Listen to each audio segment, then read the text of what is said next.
13મી તારીખમાં પણ કોઈ ભાગમાં વરસાદ થશે. ત્યારબાદ તારીખ 15, 16 ને 17માં ભિન્ન ભિન્ન ભાગોમાં રાજ્યના વરસાદ થશે, જેમાં લગભગ ઉત્તર ગુજરાતના ભાગો, મહેસાણાના ભાગો, જામનગરના ભાગો, કચ્છના ભાગો અને પશ્ચિમ સૌરાષ્ટ્રના ભાગોમાં અને અમરેલીના ભાગોમાં વરસાદ થવાની શક્યતા રહેશે. સુરેન્દ્રનગરના ભાગમાં પણ વરસાદ થવાની શક્યતા રહેશે.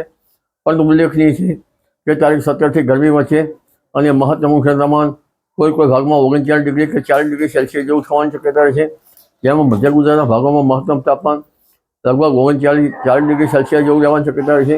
મહેસાણાના ભાગોમાં પણ 39-40 ડિગ્રી સેલ્સિયસ જેવું રહેવાની શક્યતા રહેશે. દક્ષિણ ગુજરાતના ભાગોમાં 33-34 ડિગ્રી સેલ્સિયસ જેવું રહેવાની શક્યતા રહેશે. પશ્ચિમ સૌરાષ્ટ્રના ભાગોમાં 33-34 ડિગ્રી સેલ્સિયસ જેવું મહત્તમ તાપમાન થવાની શક્યતા રહેશે. કચ્છના ભાગોમાં પણ 35-36-37 ડિગ્રી સેલ્સિયસ જેવું થવાની શક્યતા રહેશે.